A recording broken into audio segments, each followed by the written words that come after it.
25 मई यानी कि आज छठे चरण में दिल्ली में चुनाव है। दिल्ली में सबसे ज्यादा चर्चा पूर्वी उत्तर दिल्ली सीट की है, जहां से कांग्रेस ने कन्हैया कुमार को तो बीजेपी ने मनोज तिवारी को टिकट दिया है। मनोज तिवारी इस सीट से 2 बार के सांसद हैं। पिछली बार 3 लाख से भी अधिक वोटों से मनोज तिवारी यहां से चुनाव जीते थे। पिछले चुनाव में मुद्दा अलग था।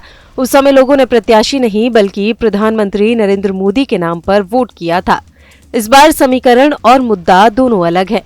इस सीट पर 2020 में दिल्ली दंगे भी चुनावी मुद्दा है। 2020 के दिल्ली दंगों का केंद्र, जिसमें 53 लोगों की जान चली गई और 583 लोग घायल हुए थे।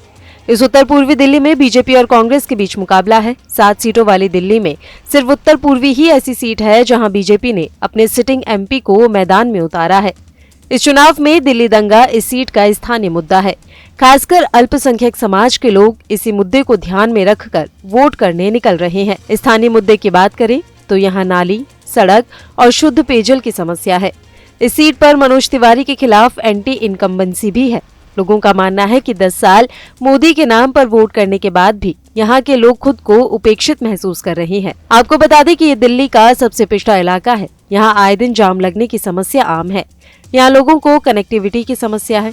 कांग्रेस प्रत्याशी कन्हैया कुमार लोगों से मुखर होकर स्थानीय मुद्दों पर बात कर रहे हैं। ऐसे में अगर कांग्रेस प्रत्याशी दिल्ली दंगे और यहाँ की स्थानीय समस्या को भुनाने में कामयाब रहे तो मनोज तिवारी को हैट्रिक लगाने से रोक सकते हैं। तो मनोज तिवारी 10 साल से सांसद है ना, तो क्या आलू छील रहे हैं? बेबी बियर पी से फुर्सत हुआ कि नहीं? बेबी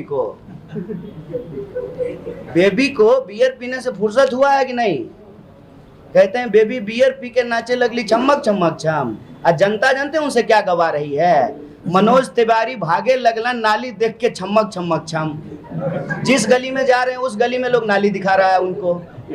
नाली देख के भागे लगलन छमक छमक छम।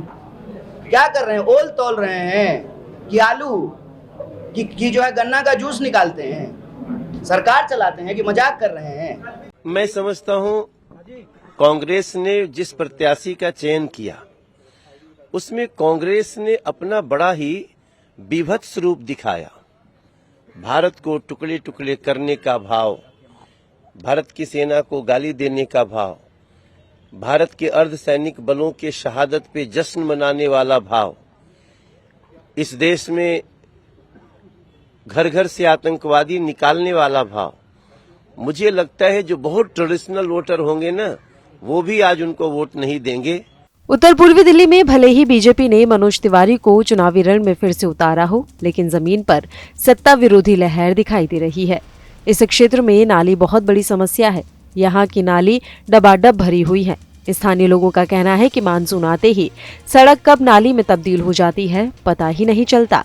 स्थानीय लोग बताते हैं कि चुनाव के समय यहाँ बीजेपी डबल इंजन की सरकार सिर्फ बात भर करती है। फिलहाल यहाँ बीजेपी का विधायक और बीजेपी के ही सांसद हैं। अब यहाँ के लोग अपने सांसद विधायक से ये पूछते दिख रहे हैं कि डबल इंजन की सरकार तो लोगों ने बनवा दी, लेकिन विकास कहाँ है? तो ऐसे में विकास का मुद्दा अगर देखा जाए तो इस बार यहाँ भारी पड़ सकता है, क्योंकि कन्हैया कुमार स्थानीय मुद्दों को लेकर ही चुनावी मैदान में उतरे हैं और लगातार डबल इंजन की सरकार को घेरने का काम कर रहे हैं।